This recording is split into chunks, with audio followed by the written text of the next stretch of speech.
Do do do do do do do do do do do do. Welcome to the Isadora Show with me, Sam Meach. This is another video tutorial on a super hot day. Very hot outside, but there's nothing I enjoy more than being inside looking at a screen. This session is looking at masks. We're going to be looking at the Alpha Mask Actor and looking at ways to composite images using masks. So first of all, what is a mask? Well, this is a mask in a sense. It's merely a way to reveal or hide an image based on a reference image. So it's got its roots in early cinema, but of course we're not going to be using paper masks. We're going to be using digital masks, so things like image files and other movies. So let's have a look at how this works in Isadora. So here I've got my live camera and a video in watcher going to the projector, and we've got this actor here. This is called the Alpha Mask Actor. So this is what we're going to be looking at today. So I'm just going to plug this in, and I'm going to route my image via the foreground. Now nothing's happening. The thing is, the way the Alpha Mask Actor works is it needs a reference image, it needs a mask. Now you may be familiar with these in Photoshop or other video editing softwares, but it's simply a black and white image that it uses to decide what elements to reveal or what elements to hide.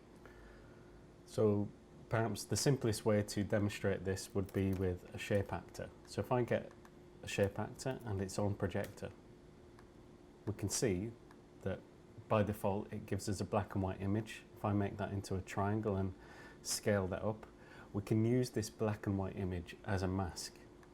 So let's unhook it from the projector, and instead let's put it into the mask input of the Alpha Mask Actor. And look, there I am. So the shape becomes the window through which the image is revealed, and of course it's dynamic. We can change it in real time, and that mask changes in real time. Another actor with which we can quickly generate a shape is the text actor. The text draw actor. I can plug this straight in and type some text. And let's scale this up a little bit so you can see. But there we have it. I'm just peeking out behind there. So the principle is very simple, but quickly you can start to build up some quite complex effects. I'm going to get rid of me for a second, and I'm just going to get a movie player.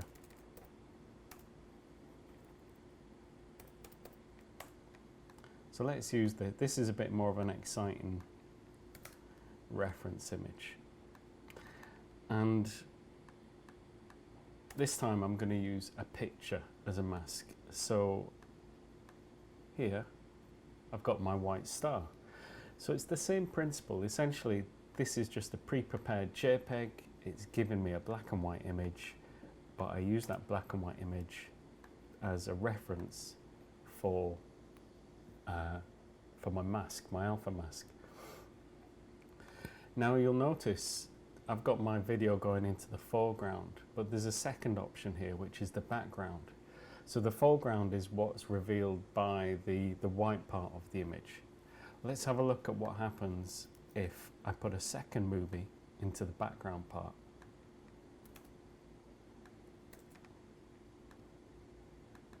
Oop. So the background goes into the black area of the mask image. So we can see this is quite quite a good way to composite images in a very. So we can see immediately, this is an interesting way to composite images. And again, although this is, I'm using a still image just to kind of show you that it can be done very dynamically. These masks are not fixed. I'm just changing the actual image file number here. How about something even more dynamic though? What about if we had a moving image as the mask? So I'm going to just turn this off. Let's come in here for a second. So I've got this. This is my moving image, this sort of nice dithery portal. It just needs to be black and white. But I can use that again. The white information will be a mask through which to see the other stuff. So now let's plug this in.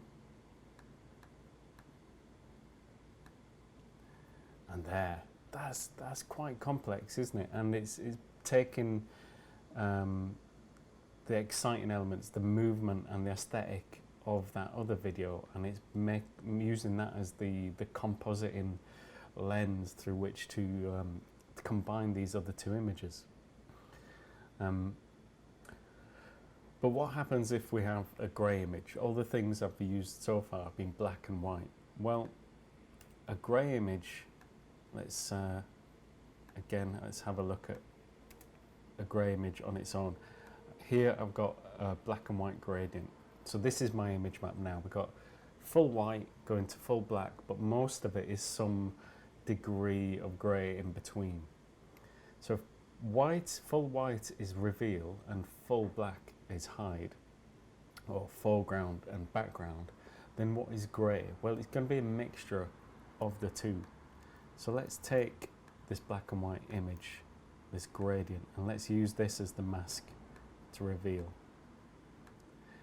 And we can see we've got this kind of nice fade, this transition. So essentially any shade of grey becomes transparent. If I take out that background, you can see it just acts as a fade, as a dissolve. So that can be another way to carefully composite layers of image if you want to take control of the actual transparency. The last thing, of course, is you don't have to start with a stark black and white image. You can make one in Isadora. So just to demonstrate this, here I've got this video of Muybridge, and what we've got is it is monotone, it's grayscale, but we haven't got any stark black and white in there. We've just got shades of grey. Now if I was to use this just as it is as the mask, you can see there's a lot of transparency. I want to get rid of that because I want this very stark, either one or the other mask. So I'll just demonstrate it here so you can see it. So if I get a threshold actor and I make the bright stuff white and the dark stuff black, and I run my image through there, I get this very, well, it's clearly black or white. It's a little bit crude, but in terms of my purposes, that will do exactly. So let's take this threshold and movie player back in and just paste it in place. And now let's run this up to the mask input. So very quickly I'm able to transform one image into a very clear mask to composite the other two images. Okay, I hope you have fun with that. It's a very brief introduction to alpha masks. There are a lot of other things to go into with alpha channels and ways to composite images in Isadora, but I hope that's been fun. Whew. See you later.